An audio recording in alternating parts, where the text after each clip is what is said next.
ఓం మహాగణాధిపతయే నమః. ఓం గురుభ్యో నమః. ఓం శ్రీమాత్రే నమః. పరమేశ్వర స్వరూపమైనటువంటి జ్యోతిష, వాస్తు మరియు ఇతర అనేకమైనటువంటి శాస్త్రములను మనకు అందించినటువంటి మహర్షులకి నమస్కారం. హయగ్రీవ హయగ్రీవ హయగ్రీవేతియోపదే తస్య నిస్సరతయవాణి జిహ్మకన్యా ప్రవాహవత్ అరుణాం కరుణాతరంగితాక్షీం ధృతపాశాంకుశపుష్పబాణచాపాం అనిమాదిభిరావృతాం మయూకైః అహమిత్యేవ విభావయే భవానీ. శ్రీమాత్రే.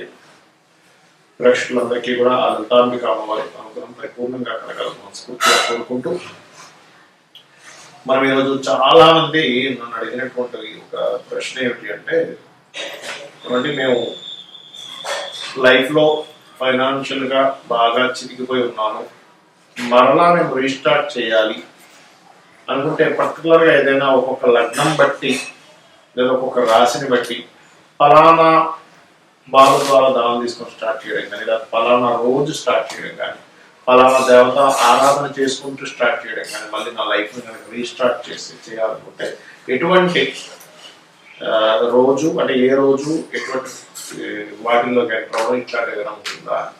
బట్ నేను ఒకటి చెప్తాను, ఇది ఫలానా లగ్నం, దీని మేషమో వృషభమో ఉంటుంది లగ్నం, అలా లగ్నం బట్టి ఉంటుంది, ఉండదని కాదు.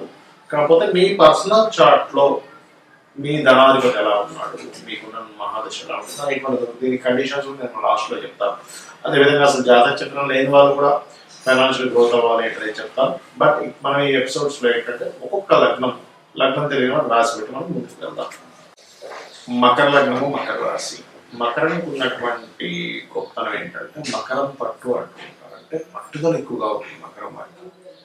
అయితే మీకు మీ లగ్నాధిపతి ధనాధిపతి రెండు ఒకలే, మీరు మీ మనీ ఒకటే, మీరు మీ ఫ్యామిలీ ఒకటే. ఫ్యామిలీ ఎంత ఎక్కువ పెట్టాల్సి వస్తే అంత ధనం పెరుగుతుంది, ఫ్యామిలీ మెంబర్స్ ఎక్కువ మంది అంత ఫైనాన్షియల్ గ్రోత్.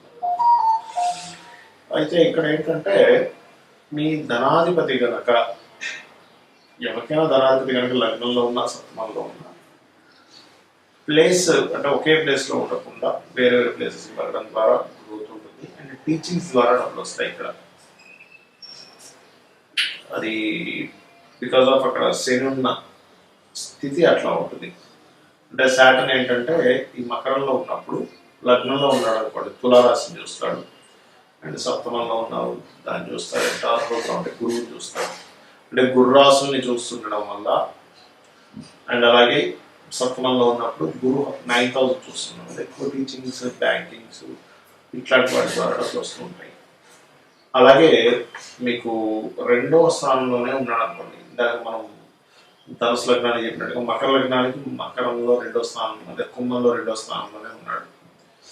ఇక్కడ మాత్రం కొంచెం కుటుంబ సభ్యులతోని ఫైనాన్స్ సెక్టార్స్లో కొంత స్ట్రెస్ ఉంది. దాని తర్వాత భూముల ద్వారా డబ్బులు వస్తాయి. మళ్ళీ భూములకు సంబంధించిన బిజినెస్ చేయడం ద్వారా, రియల్ ఎస్టేట్ ద్వారా డబ్బులు ఇస్తాడు ఇక్కడ.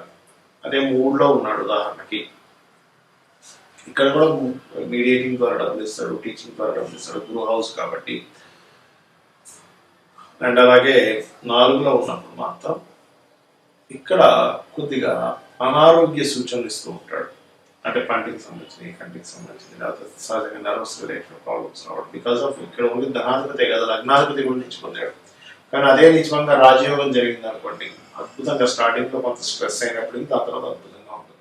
నిజంగా రాజయోగాస్ అంటే ఆ రాశి నాలుగు చూడటం కానీ, నీచగ్రహం కానీ, ఉచ్చగ్రహం కానీ, దాంతో యాక్టివిటీస్ ఉండడం కానీ, దాన్ని నిజంగా రాజయోగం ఉంటుంది. లేదా ఆ రహస్యాలు తెలుగు నిలిచిలో పొందడం కానీ, ఇవన్నీ కూడా.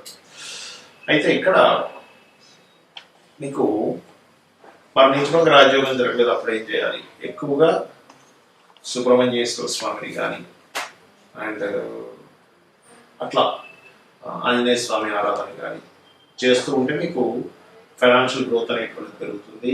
అదేవిధంగా బిజినెస్ లైన్స్లోకి వెళ్ళాలి, కుదురుగా మీకు బాగుంటాయి. శని పాడైపోయాడు రెండో అధిపతి, అంటే జాబ్ రాదు పెద్దగా, అప్పుడు బిజినెస్ లైన్స్లోకి వెళ్ళాలి.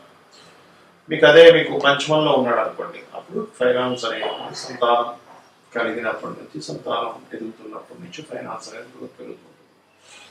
అలాగే 6లో ఉన్నాడు ఉదాహరణకి, అప్పుడు కూడా మీకు ఎనీ బ్యూటీ రిలేటెడ్ అంటే అందానికి సంబంధించిన అండ్ అందానికి లా రిలేటెడ్ సంబంధించిన ఏదైనా గొడవని తీర్చడం ద్వారా లాయర్స్ అండ్ అట్లాగే ఫైనాన్షియల్ సెక్టర్ సంబంధించిన అడ్వర్టైజ్మెంట్ సంబంధించిన మార్కెటింగ్ సంబంధించిన వాటిలో గ్రోత్ అనేటువంటిది ఉంటుంది.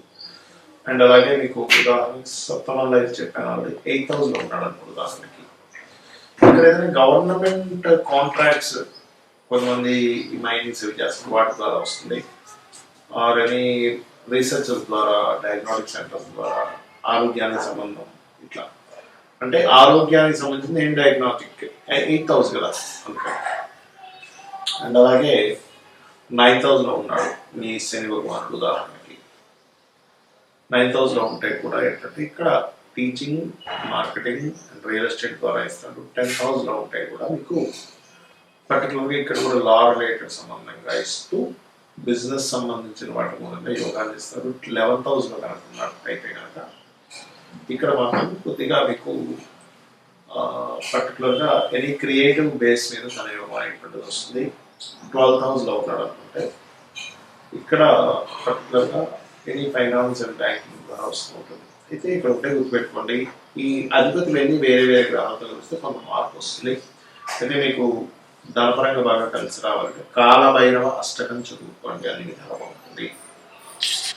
ఇక్కడ నేను మీకు కొన్ని కండిషన్స్ కూడా చెప్తాను. ఏమిటది అంటే అందరూ చేసుకోవాల్సిన ఫస్ట్ అసలు మంత్రం ఏమిటి, ఫైనాన్షియల్గా నాకు రావట్లేదండి, ఓం సంపత్కరి సమారూఢ సింధుర వ్రజసేవితాయి అన్నమాట. లేదు బాగా అప్పులు ఉన్నాయి, గొడవలు ఉన్నాయి, ఆ గొడవలు తీరితే గానీ నాకు డబ్బులు రావాలనుకుంటారు. అలాంటప్పుడు నవవిద్రమ బింబశ్రీ నెక్కారి రథనచ్చర, దీనికి ముందు ఓము లాస్ట్ నమః కలిపి ఓం నవవిద్రమ బింబశ్రీ నెక్కారి రథనచ్చరాయ. అయితే ఇక్కడ మాకు కొన్ని కండిషన్స్ ఉంటాయి. ఏమిటది అంటే ప్రతి మనిషికి కూడా ఫైనాన్షియల్గా మంచి స్టేజ్కి వెళ్ళాలని అనిపిస్తుంది, అనిపించాలి కూడా. మనకు శాస్త్రాలు కూడా చెప్పింది ఏమిటంటే పురుషుడు ఖచ్చితంగా 1 సంవత్సరం సరిపోయేంత ధనాన్ని అతను ఎప్పుడు క్యారీ చేస్తున్నారు. అది కూడా ఎవరు, గృహస్థు, సన్యాసుల గురించి కాదు నేను చెప్పేది. గృహస్థు ఖచ్చితంగా 1 ఇయర్ సరిపోయేంత మనీని ఆయన దగ్గర ఉంచుకుంటే ఫ్యామిలీకి ఏమి జరగకుండా ఉంటుంది. ఇవాళ రేపు మనం చూసుకున్నట్లయితే ఏ రోజుకి ఆ రోజే పరిస్థితి, ఏ నెల కానాలనే పరిస్థితి. మనంత మనీ మన దగ్గర ఎప్పుడు ఉండాలి, నిలువ ఉండాలి అంటే మీరు చేయవలసినటువంటి కొన్ని మనకు తెలియకుండా తప్పిదాలు చేస్తుంటాం. ఏమిటవి? ఇప్పుడు నేను ఇంకో మంత్రం చెప్పాను, ఈ మంత్రం రెగ్యులర్గా చేయాలి. ఇక్కడ పెట్టుకోండి, రెగ్యులర్గా రోజు, ఒక రోజు ఏదో బతికించి ఆపేసాం, 2వ రోజు 3వ రోజు ఆగిపోతూ ఉంటుంది. కాబట్టి పాయింట్ నెంబర్ 1 రెగ్యులర్గా మంత్రం చేయడం చేయండి. ఇంకోటి, ఇప్పుడు నేను చెప్పాను ధనాధిపతి ఈ ప్లేసెస్ లో ఉంటే వీళ్ళ మూలంగా వీటి మూలంగా ధనం ఉంటుంది. ఆ ప్లేస్ లో ఇంకొక ప్లానెట్ ఏదైనా ఉంది కంజంక్షన్ లో, ఏ కేతువో శుక్రుడో కుజుడో సంథింగ్ ఇంకో ప్లానెట్ వచ్చింది, లేకపోతే 2-3 ప్లానెట్స్ వచ్చి ఉంటాయి. 2-3 ప్లానెట్స్ కనుక ఉంటే మల్టిపుల్ ధన యోగాస్ ఉంటాయని అర్థం చేసుకోండి. లేదా ఏదైనా ఒక పాపగ్రహం వచ్చింది మీకు ధనాధిపతితో కలిసాడంటే ఆ పాపగ్రహం సంబంధించినటువంటిది కూడా గ్రహారాధన చేయండి. ఉదాహరణకు కుజుడు వచ్చాడు మీ ధనాధిపతితో, కుజగ్రహం దగ్గర కూడా దీపారాధన చేయండి. రవి నాడు కంబస్ట్ చేసుకున్నాడు, రవిగ్రహం దగ్గర కూడా చేయండి. లేదా రవిచంద్రులు ఇద్దరూ కలిసి మీ ధనాధిపతితో ఉన్నాడు, అది అమావాస్య యోగం ఏర్పడింది కాబట్టి రవిచంద్ర గ్రహాలన్నింటికి మీరు దీపారాధన చేయండి. అప్పుడు ఏమవుతుందంటే మీకు ఈ ప్రాబ్లం అనేటువంటిది, మీ ఫైనాన్షియల్ స్ట్రెస్ అనేటువంటిది తగ్గుతుంది. ఇక మరొక విషయం ఏంటంటే చాలా మందికి గోవులు దగ్గరలో ఉన్నాయి, గోవుకేదో తిరిగి అడుగుతున్నారు. ఫైనాన్షియల్ గ్రోత్ మీకు రావాలి, మీ గ్రహస్థితిలో మంచి మార్పు జరగాలంటే మీరు చేయవలసింది సింపుల్గా ఒకటే గుర్తుపెట్టుకోండి. శనివారాలు పిడిగడి బెల్లం, సింపుల్ పిడిగడి బెల్లం తీసుకెళ్ళి దేశీవారి గోవుకి ప్రశాంతంగా హ్యాపీగా పెట్టండి చాలు. ఆ జీవి కనుక ఆనందిస్తే ప్రకృతి ఆటోమేటిక్గా మీకు పాజిటివ్ రిజల్ట్స్ ఇస్తుంది. శుక్రవారాలు 3 చపాతీలు తీసుకోండి, దాన్ని నూనెతో కాల్చకుండా చక్కగా నార్మల్గా కాల్చి దాని మీద చక్కగా తేనె పూసి చిన్న చిన్న ముక్కలుగా చేసి చిన్నపిల్లలకి ఎలా తినిపిస్తాం అట్లా గోవుకి తినిపించాలి. 3 సంఖ్యకి గురువు కారకుడు, తేనెకి శుక్రుడు కారకుడు, గురు శుక్రుడు సంబంధం ఈ ఫైనాన్షియల్ గ్రోత్.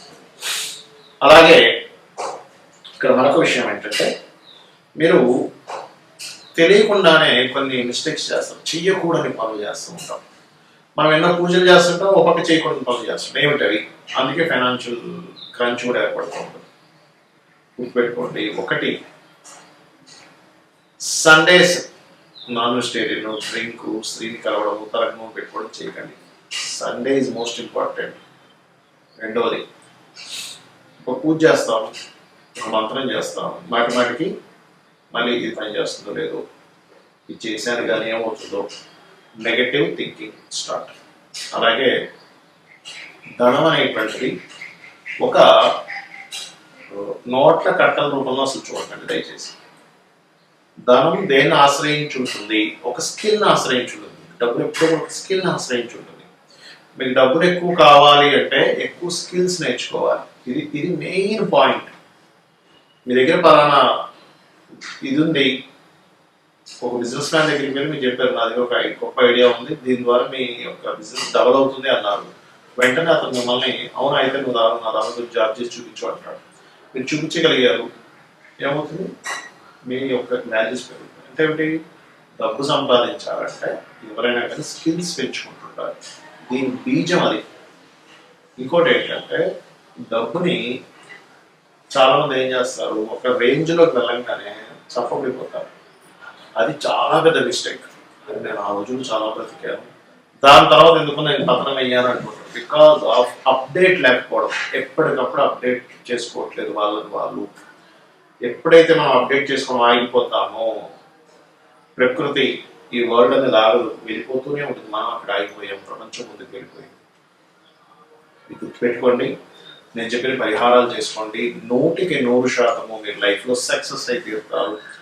ఇంకా ఎక్కువ సమస్యలు ఉన్నాయంటే అసలు మైండ్ పని చేయట్లేదు అంటుంటారు చాలా మంది. అసలు ఏం చేయాలో అర్థం కావట్లేదు, షివరింగ్గా ఉంది, ఓల్డ్ క్రెడిట్ కార్డ్స్ అయిపోయాయి, చాలా ఇబ్బందిగా ఉంది. ఉదయం సాయంత్రం 2 సార్లు లలితా సహస్రనామాలు యూట్యూబ్లో పెట్టుకొని చక్కగా జస్ట్ ధ్యానంలో కూర్చొని ఇక్కడ ఆ కాన్సన్ట్రేషన్ ఇక్కడ చేస్తూ అలా కూర్చోండి. మీ మైండ్ ఫస్ట్ సెట్ అవుతుంది. ఎందుకంటే నేను చాలా మందిని చూస్తుంటాను, గోల్డ్ అప్పులు, క్రెడిట్ కార్డు వాడేసి అది వాడేసి ఇది వాడేసి అవి ఎలా కట్టాలో అర్థం కాక వాళ్ళ ఫోన్ నుంచి తప్పించుకుని ఇలాంటి పడిపోతున్నారు. అప్పులు మీకు పూర్తిగా పోవాలంటే ఓం అపర్ణాయై నమః ఈ మంత్రం చేయండి. ఖచ్చితంగా మీరు ఆ యొక్క అమ్మవారి అనుగ్రహంతో మరలా పూర్వవైభవాన్ని పొందుతారు.